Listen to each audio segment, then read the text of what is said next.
back on this rap-ish. I ain't even broke a sweat, homie, this practice. Pondering my next move, staring at my track list. Hope I ain't missing my window. Praying like a Baptist, Seattle's own. Tired of this Game of Thrones. They made a list of the best rappers, and guess who wasn't on? While the disrespect continues, I'm steady packing these venues. Guess if you ain't at the table, you on the menu. And I'm that spitter, baby. They don't want you to see, but everybody's south of Capitol Hill's rocking with me. Boys smoke the trays and ponder getting their life together. I'm comfortable with my role, so I'm like, whatever. Me? I ain't got a job, but I work hard. And you don't work hard, but you got a job. The irony is I'm judged while you feel the applause. I'm slept on, that's why I had to set this alarm. My dudes is armed, I'm armed with this arm charm. Body banging like she got that cream from Barry Bonds. Yeah. I did it for the city, I did it for the love, I did it for the people, I did it for us. X-ray season is here, a real hitter with a mic, I'm everything that they fear. With that, hood ain't the same, I was all on their ass, I'm level-headed. So yo, my dudes love when I spaz, and I'm so over Seattle's passive-aggressive attitude. They don't call you back, what they really saying is F you. While I'm from the same place, I move at a different pace. I prefer if you just said it to my face, damn, I did it. I did it for the city, I did it for the love, I did it for the people, I did it for us. Average dudes with they average spit, writing average rhymes, knocking average chicks. The closer I get, I can feel the people starting to shift. I'm loyal to a fault, and everybody can't come with. Rap's a rich man's game, I'm only playing with change. They bang models and singers, I'm knocking my own flame, I'm different. The crowd, I move with the chosen few. Black thoughts, I could be the front man for the roots. No diamonds and gold, I'm on my sticks and stones. If we can see your penny line, you should have on a thong. My team is strong, through this fire we forged a bond. And they already know what it is when I get on. To the hearse, party like it's December 31st. When I'm on my deathbed, I probably cracking my nurse. You ain't got the bars to compete. I'm a verbal athlete, deflating these boys so they say that I cheat. Damn, I did it. I did it for the city, I did it for the love, I did it for the people, I did it for us.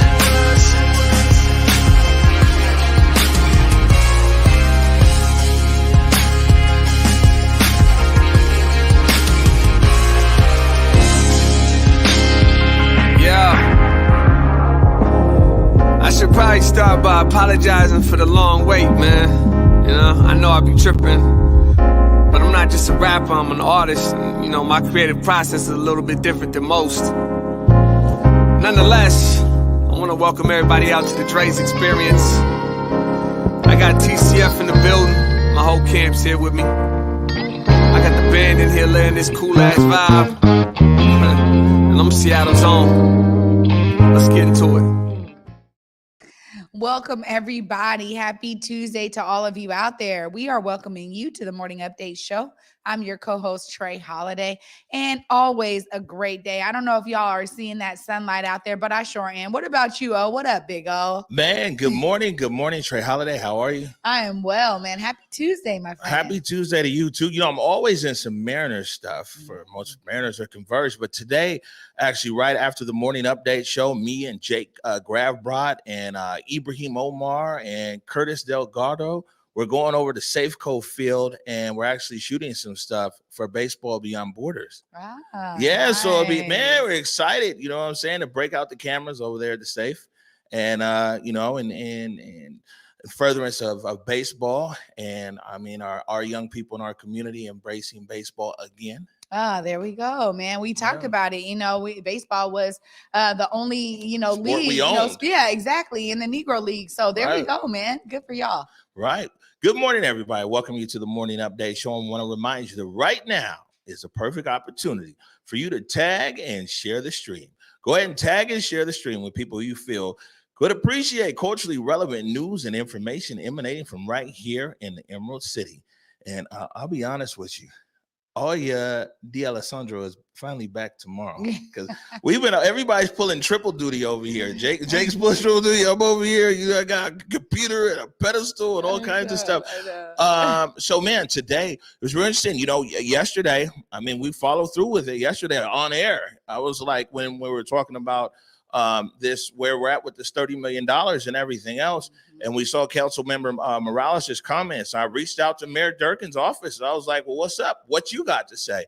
Talked to Mayor Durkin last night. Mayor Durkin hopped on last night at 6 o'clock, did an interview with Mayor Durkin, and we'll air that. And matter of fact, I made a little teaser. I got to get better at this. We're increasing our production over here. There's a little teaser. The time for performance is over. It's time to do, and it's time to get that money in the community. Yeah, that was Mayor Durkin last night. We've been keeping people mindful of a few things here. Let's see. And now we're not mindful of it anymore. Well, I can just say it on the air. Is it the vaccine? People can walk up. You can at Lumen Field out there at Rainier Beach. And where's the other ones? North Seattle. There's one. There's no appointment required. And, vaccine hesitancy is one of the things we'll be talking about in the coming days here. Another quick one real quick. FDA permits use of the Pfizer-BioNTech COVID vaccine in kids ages 12 to 15. And this was big news. There's a lot of people who are, they're excited to go and get their kids vaccinated. Going into that's like middle school age children. Yeah. I mean, literally. I mean, there's people that have been kind of waiting for this opportunity. So we'll see. Yep. And also joining us today is we have L. Patrice Bell from the Northwest African American Museum. And the timing is interesting because they actually scheduled this time a few weeks ago to talk about their programming at NAM. And of course, this last weekend, Omari Tahir was evicted by a King County Sheriff from occupying the space in front of NAM. So of course, we got to talk about that as well as NAM's program. And we've got our main man, Kevin Schofield. There's a lot going on down there at the City Hall. So we're going to check in with Kevin Schofield here in just 1 minute. I think we might actually be ready for Kevin right now. Yes, we are. So where did Kevin go? He's disappeared on us. Where's our buddy at? You see him? Oh, look, he's waving too. There he is. It's like, wow, suddenly in the void. Like, man, that green room gets lonely at times, huh? I know, and it's looking kind of white rather than. Should I paint the walls green? Would that be a thing? Might be helpful. Nice sweatshirt though. You can definitely keep that. Right on. I have two of these, and one's the Converge starting to fade. This is the nice one. I keep this one nice, so like when I'm on air with you guys, like I'm really representing. Love it, Kevin. We appreciate it. And by the way, want to let our viewers know that it's a good way to support Converge. You can go to whereweconverge.com/shop. We really stay on air through like donations and things like that. Kevin, we're talking to you about two things here today. I know with you, wordy and nerdy, two things could be a 2-hour conversation, but we're on the live show here. Best. So we'll keep it pretty brief.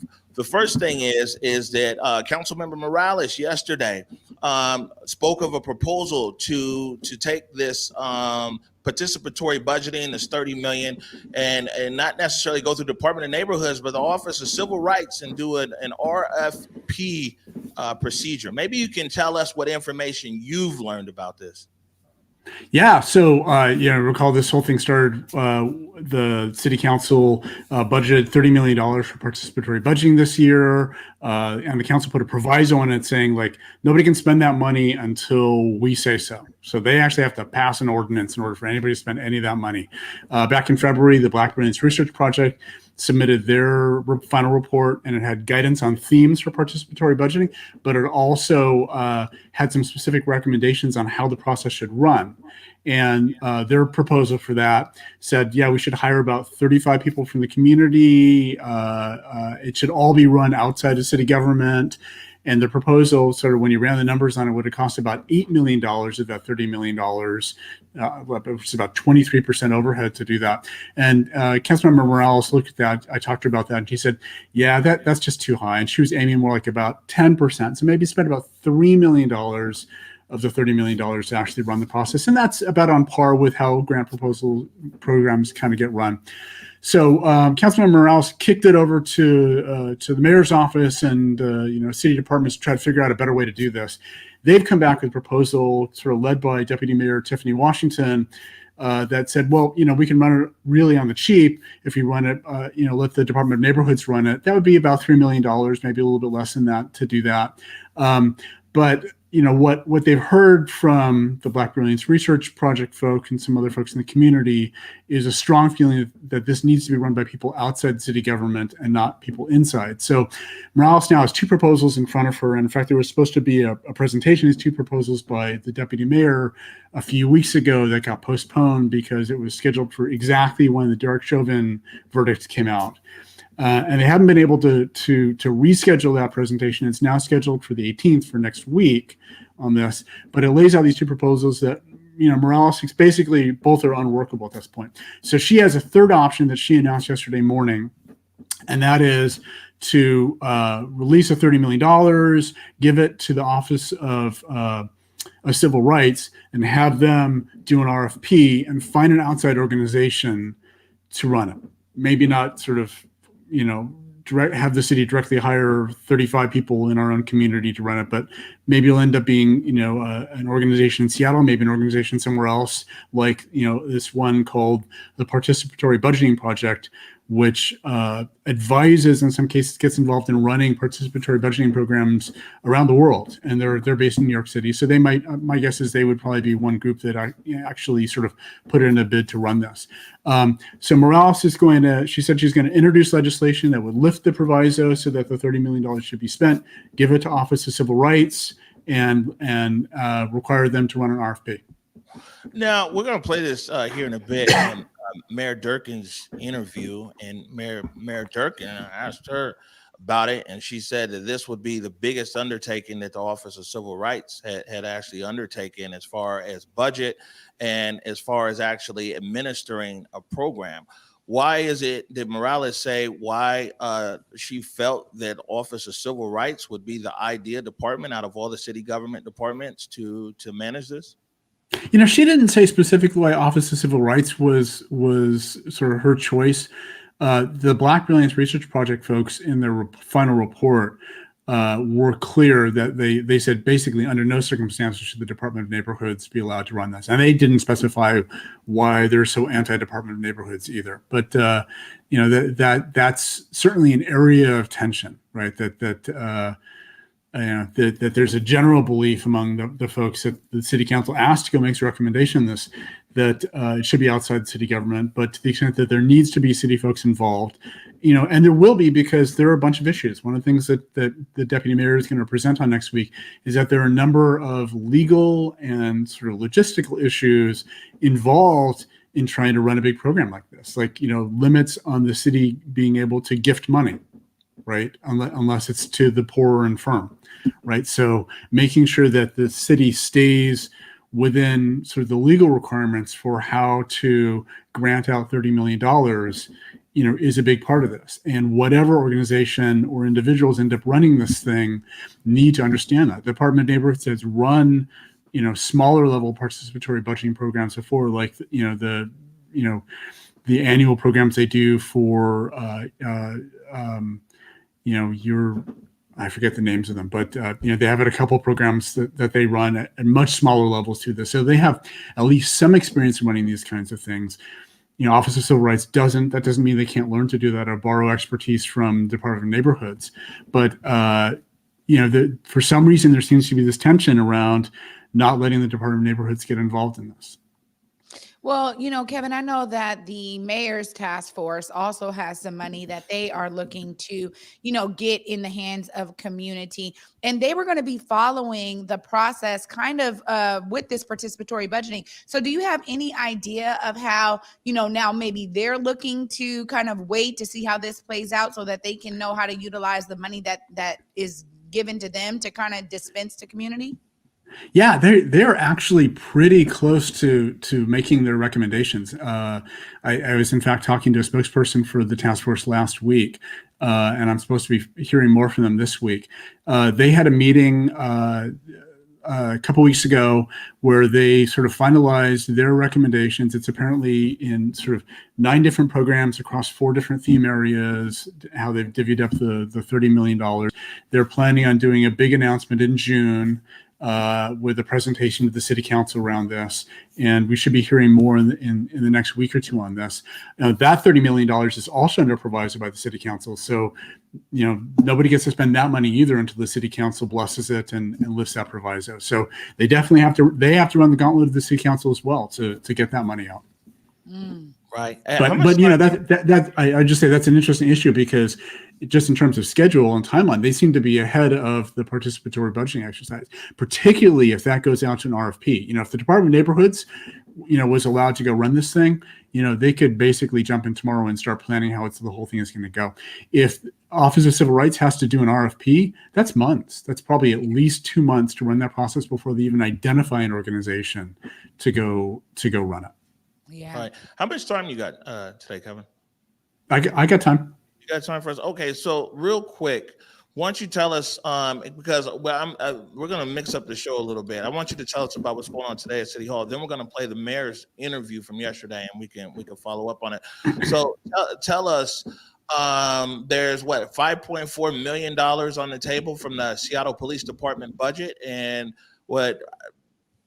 basically there's the push. The people want to take that $5.4 million out of the SPD, right? Yeah, so there's two things actually going on in a committee meeting right now, even as we speak on this. One is the thing that you just mentioned. This is something that's been hanging out for about 4 or 5 months now.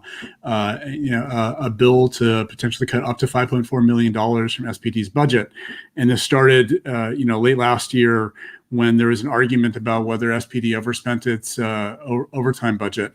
And the city council decided in December that they were going to take $5.4 million away from SPD because they had overspent it in other line items. But if they hadn't spent more on overtime, they could have covered those other overspends with that money.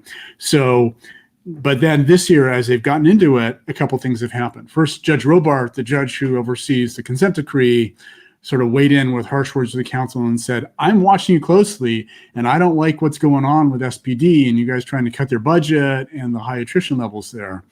And then since then, the court-appointed police monitor, Antonio Oftelli, has weighed in and said, I'm pretty concerned about these budget cuts as well because under the consent decree, the city has a responsibility to adequately fund and staff the police, and it looks like you're in the wrong direction.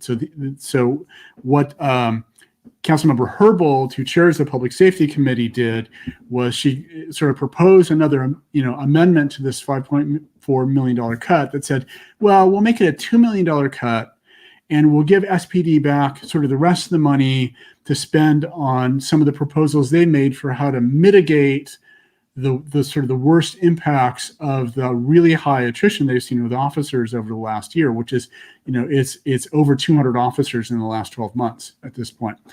And Octelli, the police monitor, still said, I got a bunch of questions around this. He's asked a bunch of questions. Last Friday, he sent a letter to Councilmember Herbold basically saying, I still am not in favor of any cuts. He said, just read a couple parts here. He said, SPD is currently at risk of not being able to deliver key management operational requirements. And he says the city is in a legal agreement with the court to ensure the police department is functioning at an exceptional level and it has positive relationships with all its communities. In order to sustain compliance, the city is responsible for providing necessary support and resources to SPD in order to fulfill its obligations.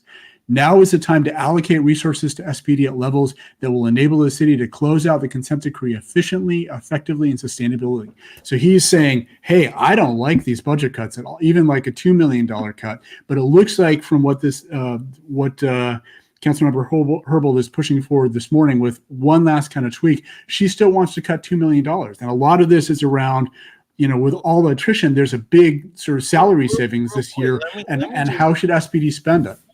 Let me just jump in here real quick. Just because I know it's a lot of people who will be asking this, does any of this money that be proposed to be cut, money that goes back into community or back into participatory budget, is there a direct straight line from what people are talking about cutting and money going somewhere into a community?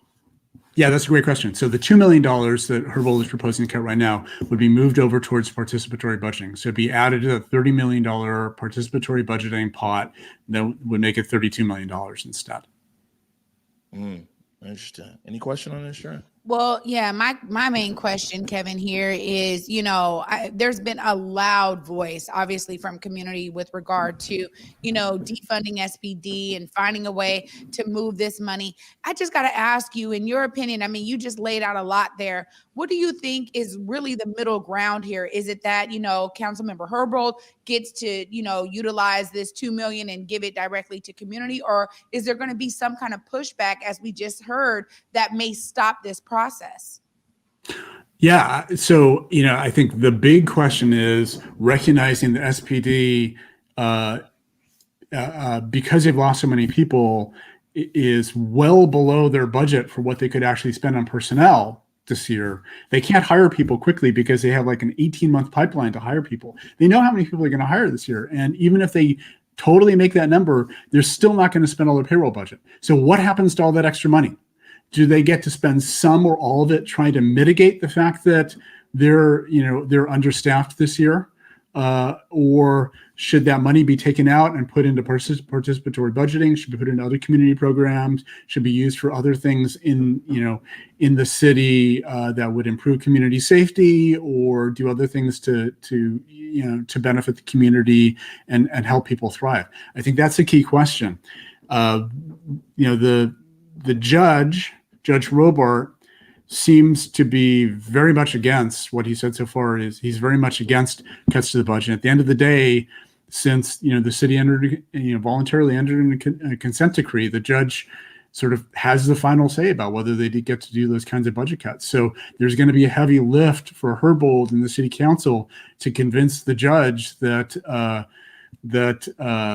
they really can't take this money out of SPD's budget. Now, the other thing that's going on right now is, and they're talking about this morning, is creating this new, basically sister organization to SPD called the Community Safety and Communications Department, that can be entirely civilian run, and they can take functions in SPD that are completely civilian and move them out of SPD. So basically, if they succeed at this, what's going to be left in SPD is the sworn officers and a whole lot, and not a whole lot else. So what they're talking about this morning is moving the parking enforcement officers and the 911 call center out of SPD over into this new community safety civilian-based organization. And over time, they've asked SPD to come back with recommendations about other groups in SPD that are also civilian that could be moved out as well. But they're starting with those two this morning. All right. Well, I know you're going to be keeping up on that. We're going to take a quick break right now, and then we're going to jump into this interview I did last night with Mayor Durkin. You're watching the Morning Update Show. I did it for the city, I did it for the love, I did it for the people, I did it for us. Back on this rap ish, I ain't even broke a sweat, homie, this practice.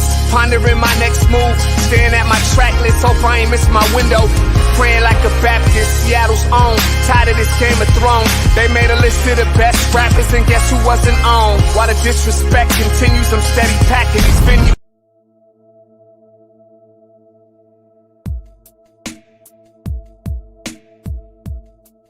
Converge Media produces culturally relevant content for Black and urban audiences. Our coverage is raw, transparent, and objective, praised by community leaders, government officials, and residents. Support Converge Media today via Venmo, Cash App, or PayPal at Converge Media.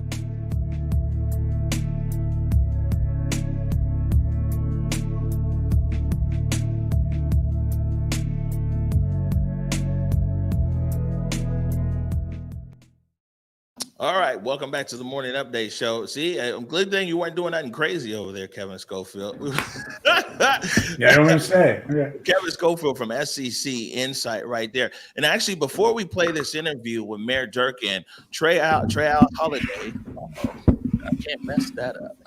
Trey Holiday had a question for you about HSD. Yeah, I mean, my question really is because there's another process also happening, Kevin, right, with HSD and them actually getting proposals from community groups to talk about how they could utilize some of the funding to actually do community-based safety initiatives. So I just wanted to ask you quickly, how does that play into what we're talking about here with some of this defund money and, you know, some of these other measures with this community group that can do 911 calls and other things? Yeah, you're right. That is a parallel process. The intent when that money was passed by the city council was that it be, as a request from the community, that it be capacity building, right? So with this notion that over time, if we want to be able to depend less upon police for community safety and depend more on our communities. There are a lot of organizations that are doing pieces of that today, but they've been running on bare bones budgets, and a lot of them just have never had the opportunity to grow, have never had the funding to grow, and maybe don't really have the muscles yet they need to be able to grow, to be able to support the kinds of asks we'd like to make of them across the community and across the city. So if we can do some capacity building now in those organizations, so that we have organizations here in the city that really can take up the slack from SPD. If we ask SPD, like, crisis response is a great classic example of this. If we want SPD to do less crisis response, we want community-based organizations to pick up more, we better help them figure out how to grow now. So HSD is really leading that funding to go do that kind of capacity building in organizations. So when we're ready to move and say, okay, it's time to ask SPD to do less of this, we have organizations that are ready to step up. So has there, just really quickly, has there been any talk about how some of those community initiatives can be working with and alongside this other group that you were just describing that would be doing 911 calls and things like that? Has there been any discussion around, once they're at capacity, how they may be able to kind of funnel into what's going on in that group? I don't know yet. I haven't heard yet about that. That's a really great question. This Community Safety and Communication Center is super new. They have an interim director in place, but it's basically just interim director at this point because they haven't moved anybody over yet. So now, as they move, the 911 call center, over, now that that's a proposal on the table that they're debating this morning, I think that will be the start of saying, hey, how do we really open this up? How do we plug in community-based organizations? Because right now at this point, it's SPD and the fire department that are doing it. So if there's a way to plug in other organizations, that'll be a good first step to do that. But I don't think they have a plan for doing that yet because they're really just getting started with it. All right. So we'll play this interview here. And, we like to play things long format, let people answer questions. So it's 7 minutes. You're going to hang with us, Kevin, to the other side of this interview with Mr. Durkin. So, like I said yesterday, this conversation's here about this budget, this $30 million. And, the council, Morales is saying that the mayor's holding up the bread. And so I wanted to talk to the mayor.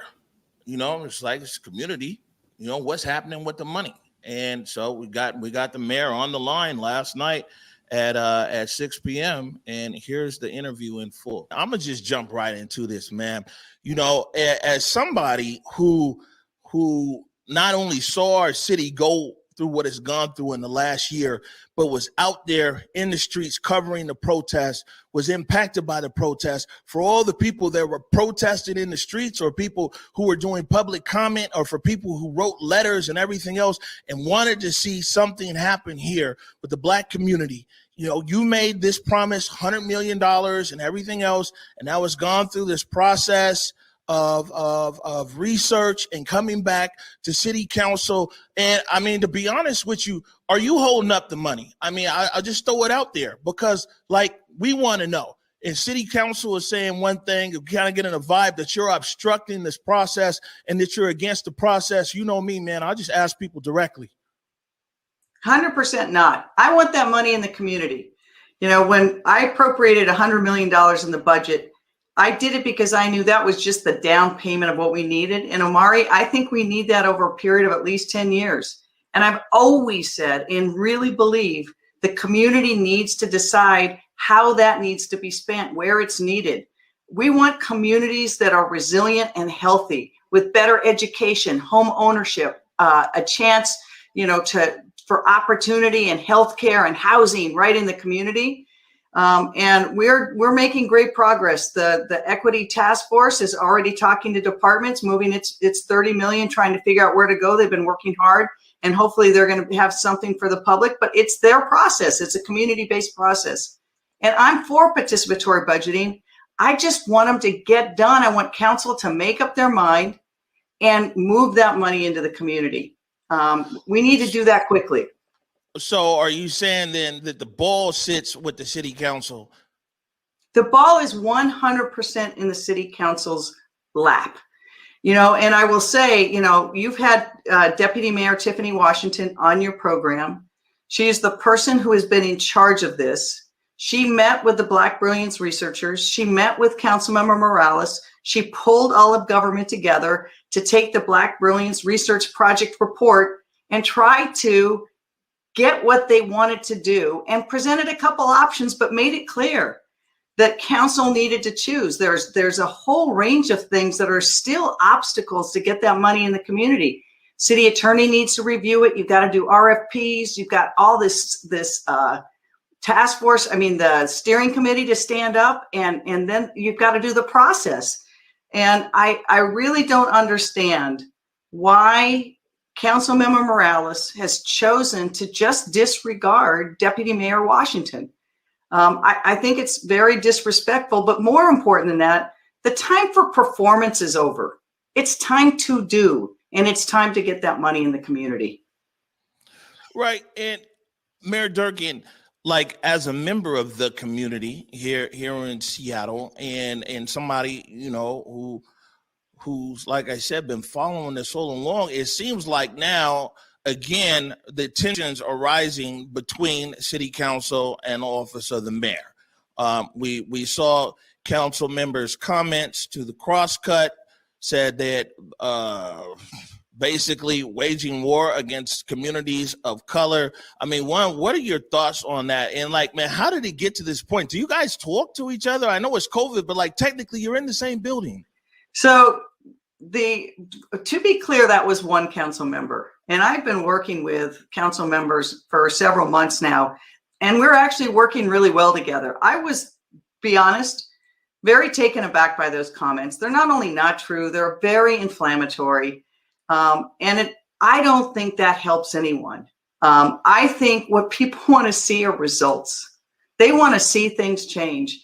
You pointed out, it was the hardest year in Seattle. And the George Floyd protest after the murder of George Floyd, and we saw that, I think people rightfully went to the streets and demanded better. And we have underserved communities for decades. And it shows in every indicator of health in our city. And it's time to quit talking, and it's time to start doing. And I am ready to move that money into community. And the longer people take and the more they quibble, the more people that suffer from it. I want us to work together. Put aside this 100 million, which I think is so critical to get into the community. You and I have talked about it before. We are seeing an uptick in violence that we need to address as a city. And we're seeing it across the nation. People are still hurting so much. And it does no good for them to see government fighting. What they want to see is results and change and positive change in their neighborhoods for their children.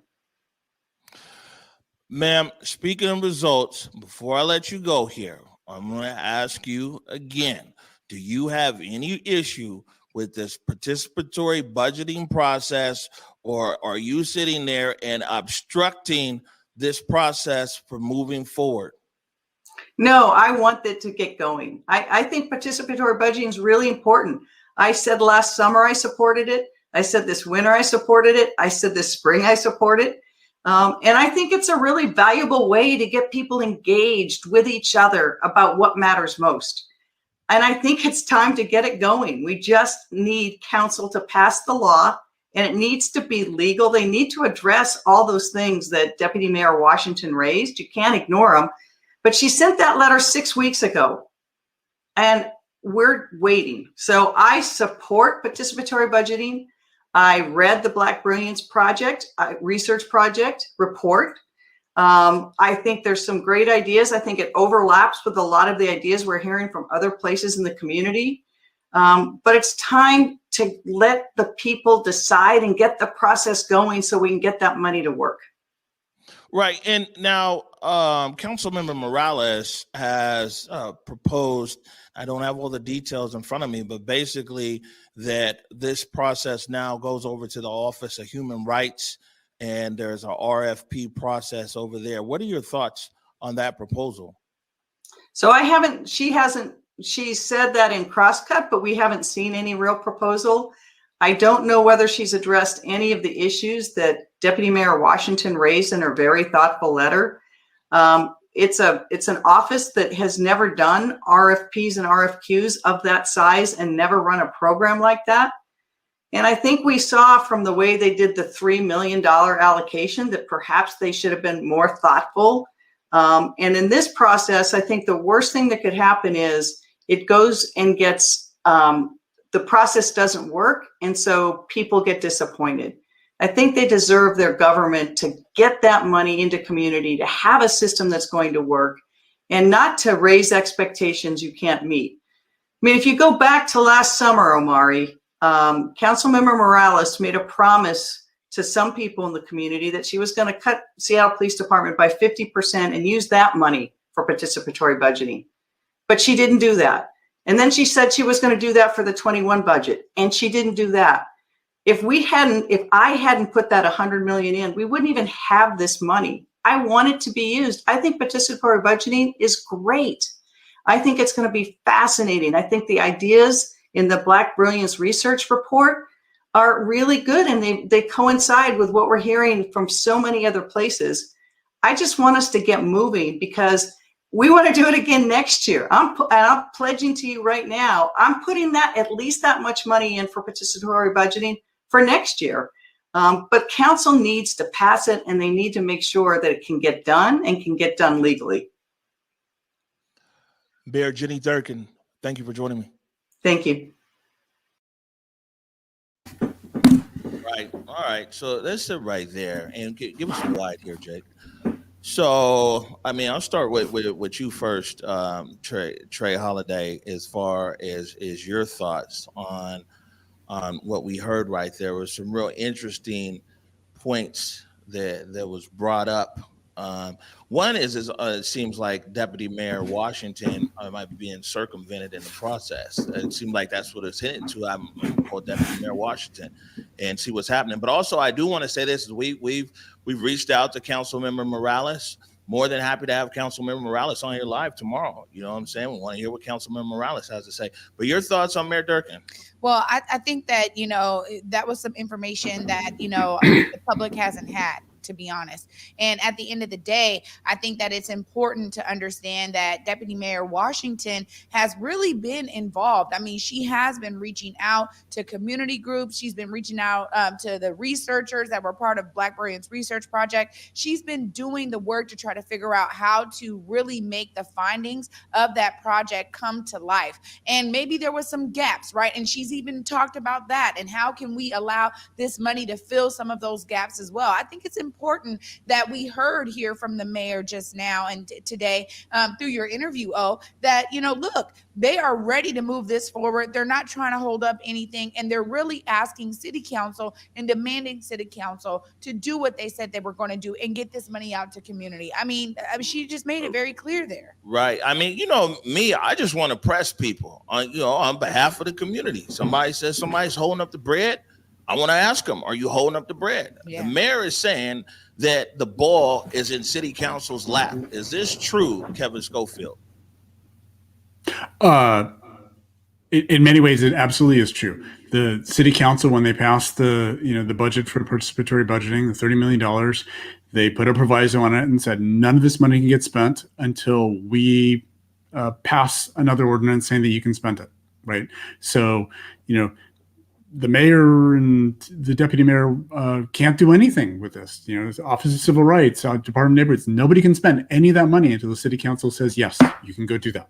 So, the ball, in that sense, the ball is certainly in the court. And again, as I was saying before, and as the mayor mentioned a little bit, while she said she's supportive, there are some issues that need to get worked out, right? They need to decide who is going to run this thing, right? Whether it's all outside folks and they're going to hire a bunch of people, or whether they're going to keep it internal and try to save some money by doing that.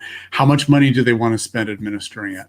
How do they stay within the legal limits of being able to gift or grant money, because they want to spend a bunch of money, of that overhead money on making the program accessible to the community as a whole. And that might mean buying laptops for some folks, or tablet devices, or other things. And how do they do that legally in a way that doesn't run afoul of the state restrictions on gifts of government money? The Black Brilliance Research Project listed out some specific theme areas that they recommended participatory budgeting be limited, be built around. Is it, are the ideas generated that go into participatory budgeting limited to that, or is it broader than that? And sort of who gets to decide what those areas are, right? Which comes back to, is there a steering committee that runs this, and who's on the steering committee? So there are a bunch of issues that really do need to get worked out about doing this. And, what the deputy mayor has basically said is, hey, city council, just make some decisions and we'll do whatever you want. And, is that really true? Maybe. Well, but that's. No, I was just going to say, I think you're really right, Kevin. And I really want to highlight here that this is really setting precedents, because before city council right now is almost $240 million of American Relief Plan Act money. That is also, there's been demand to how they're going to spend that money. So I just wanted to ask you quickly here, how do you see this process with regard to this 100 million now, 30 million over here and 30 million over there, and all of this kind of seems like bureaucracy, and it's hard for a lot of folks to kind of follow how this is, really a pinball moving through a pinball machine and trying to figure out where it's going to land. But how much of this process you think is going to set precedents for that next bit of money that is really going to be sitting with the city council? Yeah, I mean, you're right, Trey. It is definitely bureaucracy, and this is part of how tripartite government works. The city council has the purse strings; they get to say what money can be spent on what, but they don't actually spend the money. Right, that's up to sort of the mayor's office and the executive branch. That all reports up to her to actually spend the money, and the city council can't force them to spend money. So at some point, they have to kind of agree on what they're doing across this. You're right. Also, there's $240 million of American Rescue Plan Act money coming, about $120 million this year, about $120 next year. The city council, led by Councilmember Mosqueda, is just starting their process of figuring out how they're going to spend that. So they've been collecting ideas from, or at least starting the process of collecting ideas from the community. They recently had an evening public hearing where anybody can come in and speak about their thoughts on how that money should be spent. My guess is they will want to spend some of it on community safety efforts, right? Will that be more money into participatory budgeting? I don't know. It's hard to say. I think at this point, until they actually have a plan for how they're going to run the participatory budgeting, I think there may be people that are a little hesitant on the council to say, "Yeah, let's put more money into that right now. Let's actually figure out how we're doing this first." Right. We've got a break right here because we've got El Patrice Bell from Northwest African American Museum. So I know that we're going to continue this conversation. More than happy to have Councilmember Morales on here. I saw in the comments somebody was like, Mayor Durkin came on our show to smoke screen and forget about these text messages. Here's the whole thing is I put all these things in these boxes, and every time the mayor comes on here talking about these protests, the mayor gets flamed. And when I was sitting up there the other day, the Chauvin verdict there in City Hall, her and Chief Diaz. So that's a whole issue in itself. So believe me, if that's the pain people think is whatever, the mayor comes on here, which is good, bad, or indifferent, because as community, we're like, we want to hear from you. That's right. That's the whole point. We want to hear from you, and the community can agree or disagree. You know what I'm saying? But believe me, and especially as we approach the anniversary of the Seattle protest, I haven't forgot anything. I haven't forgot anything, and believe me, that's on the burner. We're going to take a break right now. Thank you, Kevin Schofield. Thanks, Kevin. We come back. We have El Patrice Bell. I did it for the city, I did it for the love, I did it for the people, I did it for us. Back on this rap ish, I ain't even broke a sweat, homie, this practice. Pondering my next move, staring at my track list, hope I ain't missing my window. Praying like a Baptist, Seattle's own. Tired of this Game of Thrones. They made a list of the best rappers, and guess who wasn't on? While the disrespect continues, I'm steady packing these venues.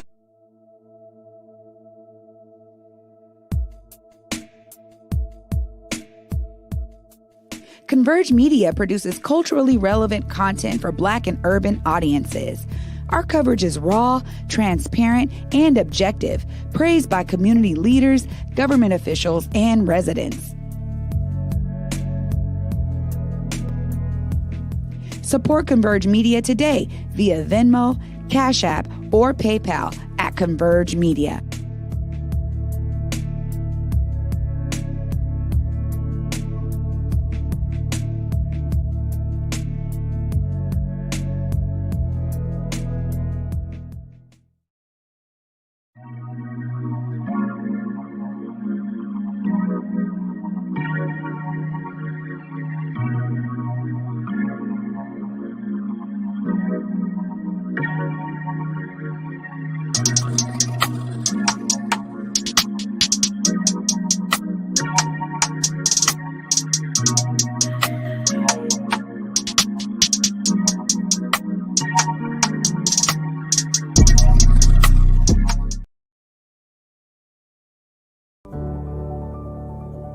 Public Health, Seattle, King County, Zero Youth Detention, along with our partners from across the South King County region, are committed to reducing violence and creating the conditions needed for our neighborhoods to be safe and free of crime. Too often, the response to crime and violence has been a piecemeal approach with a program here and a program there. When family units collapse, schools fail to educate, the economy fails to produce jobs, and crime rises, we've looked to law enforcement and punitive measures to save us. Nothing could be more wrong or further from the truth. Law enforcement can't shoulder all the burden or take the rest of us off the hook. We are acknowledging the lived experiences of Black, Brown, and Indigenous communities. We are centering community as the experts who can effectively identify key issues related to systems, policies, and practices that impact children, families, and communities of color across this region. Those most impacted by the issues will help call out and identify the root causes, including structural and systemic factors. 150 residents will partner with King County to develop strategies, solutions, and an action plan that explicitly addresses system changes needed and eliminates barriers to access for Black, Brown, and Indigenous folks. These residents will also identify the criteria used to measure our collective success. Simply put, we need your help as we do the work needed to make King County the safest in this country. It will take specific commitments from all of us, community members, our young people, elders, and leaders from the sectors all across this region. Together, we will get this work done. Please click the link below and sign up for a work group. Or you can recommend a co-facilitator from community for each work group. We look forward to hearing your ideas, concerns, feedback, and solutions as we build a community where all our children can be happy, healthy, hopeful, safe, and thriving.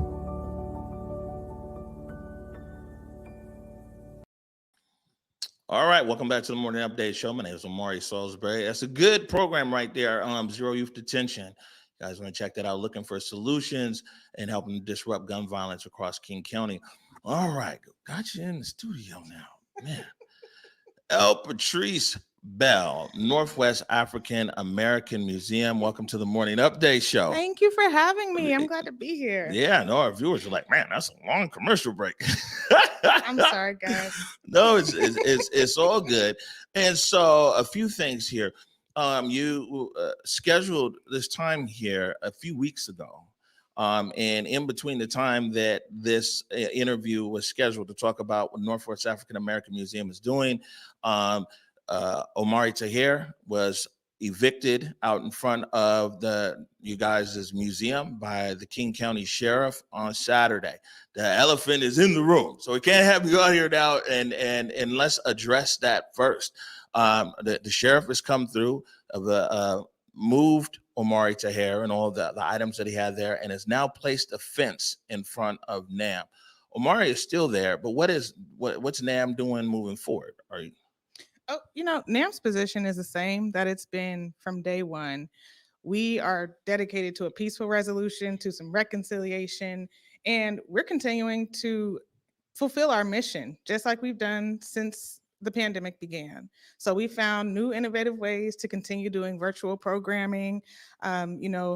The accusation is we don't do certain work, but our work speaks for itself. And so that's what we're going to continue to do, doing the work. Okay. And I know some of the museums are actually opening up soon. Some are already open now where people can go into the museum. Is there a timeline or a plan for the actual physical reopening of the museum?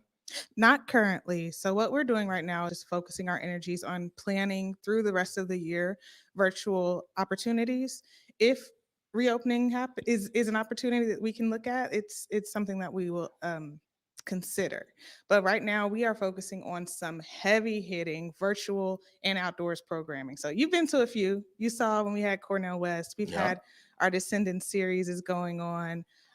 We had Alelia bundles, and we're going to continue doing this work. So even just in this virtual space, we've been able to reach so many more people. So we're continuing to make the plans to do our work virtually. All right. And so that being said, two of the things, you sent over a lot of stuff, and clearly we can't fit everything here on screen, but one of them was Malcolm X. Yes. And so maybe we've got it up here on the screen right now. You can tell us what this is all about. Yes. So in alignment with even kind of our Descendants series, we have our Malcolm X Day celebration, our annual Malcolm X Day celebration. We kicked it off last year in the midst of COVID, and we did everything online. But this year, doing a virtual program with Ilyasha Shabazz, his daughter. That same day, that afternoon, we're going to be in Federal Way at Federal Way High School doing our Knowledge is Power book giveaway. So we're giving away books that are actually written by Ilyasha about her father and her mother, Betty Shabazz. So that's going to be a special themed book giveaway. We do those at least twice a month. So that'll be fun. And then to close out the celebration of his life, we have a drive up movie at the Museum of Flight. We're going to show Spike Lee's Malcolm X. So drive up movie. So it sounds like it's a drive up movie. That's what I'm assuming, right? It's just... You drive up in your vehicle, you park, you turn on your radio. We'll have the frequency on the screen, and you listen to it through your car. It's something like a drive-in movie. For legalities, we'll call it drive up. Okay. All right. And another one I picked out here, because I know it has a lot of sentiment to a lot of people in our community. I saw you're doing something for Juneteenth. Yes, we are doing a lot of things for Juneteenth. We are actually celebrating a Juneteenth week this year. It is going to be absolutely amazing. We are starting off on Sunday, and we are going all the way through the next Monday. So we do our interactive story time every second Sunday. So the 13th falls right in alignment with that regular date. We have some book readings with Elliott Bay and Town Hall. We have a Black Grad Night that we're going to be doing to celebrate the Black grads in the state and celebrating our youth curators. We're going to be doing a talent search with Chihuly Garden and the Space Needle. And then we're going to have a Juneteenth Jamboree. So I am from the South. I'm from Oklahoma, Texoma to be exact. And we do Juneteenth big. And so I'm really excited to bring a little bit of that flavor here to Seattle. Yeah, I mean, it's a state holiday now. Mm-hmm. Yes. All right, good stuff. So tell everybody how they can keep up with the Northwest African American Museum and the programming that you guys are doing. Absolutely. We keep all of our programming on our website. So it's namnw.org. NAAMNW.org. We keep our events there. If you follow us on socials, we're very active on Instagram, Facebook. So you can always see the upcoming events there. And you can also join our texting line. It's new, but we will text you all of the events that are coming up so you never miss anything. All right, good stuff. Patrice Bell. Track star. Oh, yeah. You was running back there. Thank you for joining us here today on the Absolutely. Morning Update Show. Thank you for having us. I did it for the city. I did it for the love. I did it for the people. I did it for us. Back on this rap ish, I ain't even broke a sweat, homie, this practice. Pondering my next move, staring at my track list, hope I ain't miss my window. Praying like a Baptist, Seattle's own. Tired of this Game of Thrones. They made a list of the best rappers, and guess who wasn't on? While the disrespect continues, I'm steady packing these venues.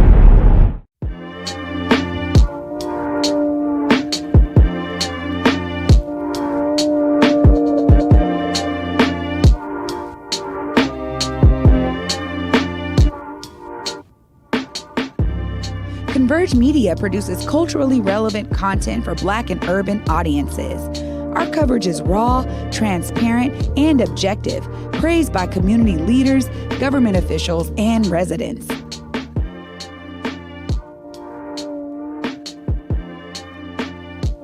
Support Converge Media today via Venmo, Cash App, or PayPal at Converge Media.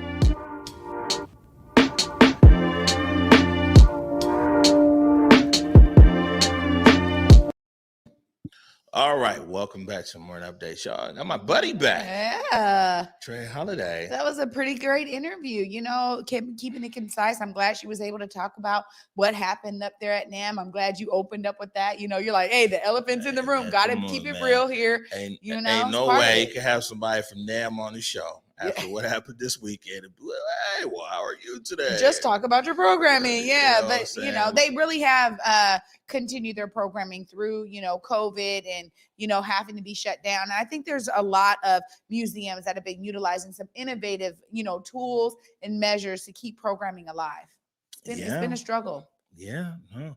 Well, I mean, we had so many headlines today that we were planning to get to. I think that we're going to end up, of course, pushing them to tomorrow.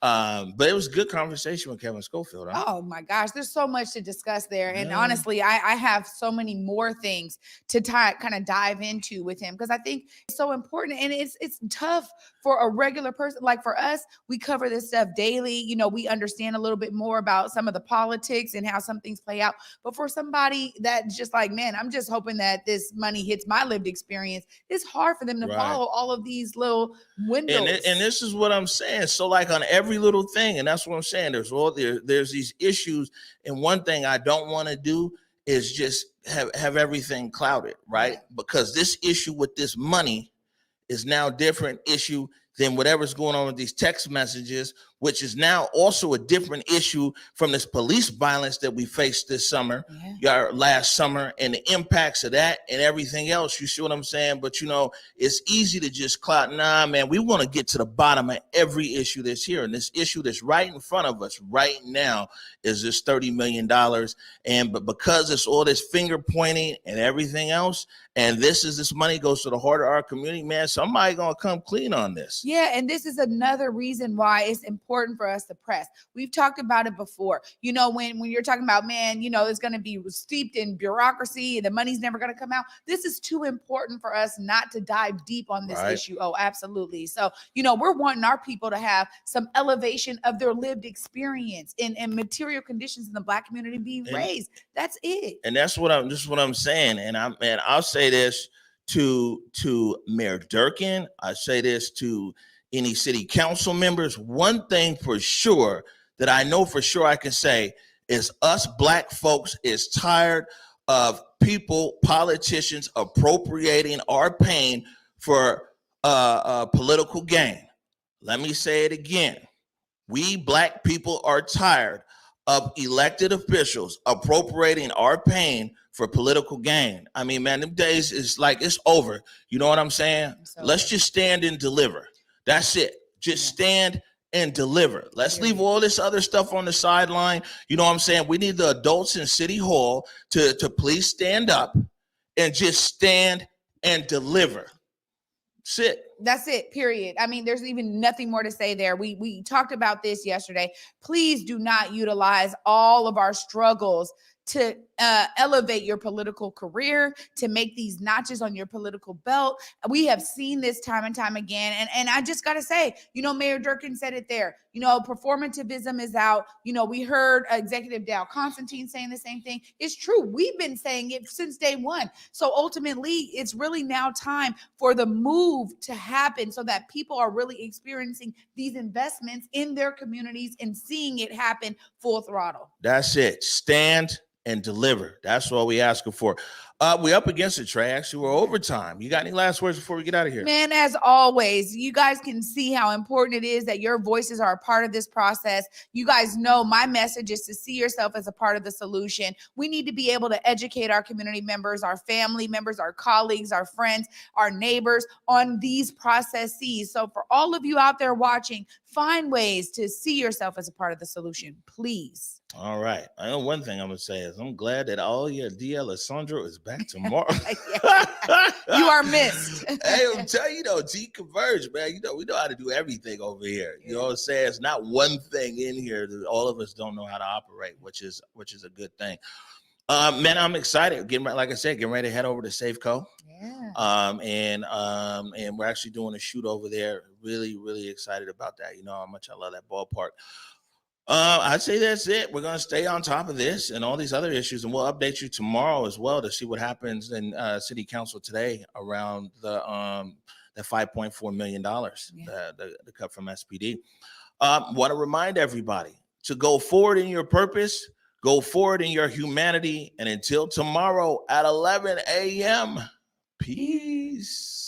Lift every voice and sing, till earth in heaven ring with the harmonies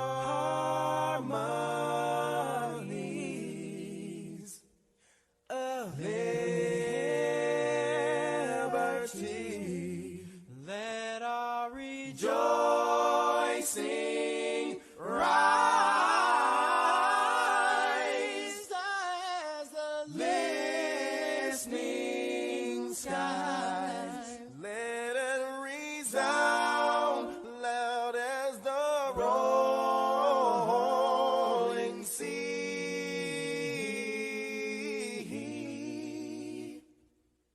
Sing a song full of the faith that the dark past has taught us. Sing a song full of the hope that the present has brought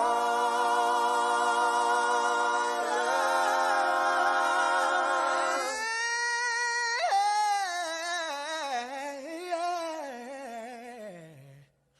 Facing the rising sun of a new day.